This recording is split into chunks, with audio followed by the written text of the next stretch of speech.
আজকে আমি আমার গাছের যেই লেবু পাতা আছে সেই লেবু পাতা দিয়ে আমি মাছের ঝুরার রেসিপিটা করব। এটা খেতে কিন্তু খুবই মজা হয়।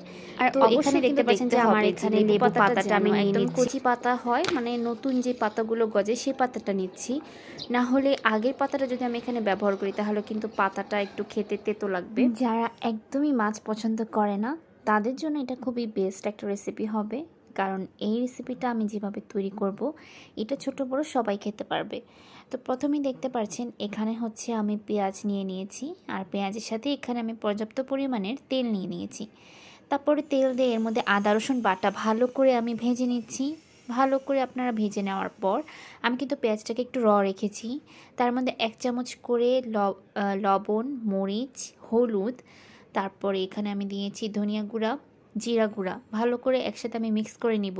যেহেতু আমি মাছের ঝোড়াটা করছি তাই মাছকে আমি টুকরো টুকরো করে কেটে নিয়েছি। এটাকে প্রথমে আপনারা সিদ্ধ করে নেবেন, তারপর এখানে আমি 2 পিস মাছ মাছগুলোকে ভালো করে এই মশলার মধ্যে আমি ভালো করে মিক্স করে নিচ্ছি আর ভালো করে ভেজে নিব, যাতে মশলার একটা গন্ধ না আসে। ভালো করে মাছগুলোকে এভাবে আমি একটু ঝুরা ঝুরা করে নিচ্ছিলাম। তার মধ্যে আমি দিয়ে দিয়েছি গরম মশলার গুঁড়া, যেটা টেস্ট আরও বহুগুণে বাড়িয়ে দিবে। তারপরে ভালো করে আমি একটু নেড়ে চেড়ে নিচ্ছিলাম, মশলাটা যেন ভালো করে মাছগুলোর সাথে মিক্স হয়ে যায়। আর অবশ্যই একটু এভাবে নেড়ে নেবেন আপনারা, যাতে এগুলো একদমই গুঁড়ো গুঁড়ো হয়ে যায়। তারপরে ভালো করে মাছটাকে আমি এইভাবে মিক্স করে নিচ্ছি। তার মধ্যে নিয়ে নিচ্ছি লেবু পাতা আর ধনিয়া পাতা আমার গাছের। আর ধনিয়া পাতাটা আমি বিলাতি ধনিয়া পাতা নিয়েছি, যাতে টেস্টটা ভালো আসে।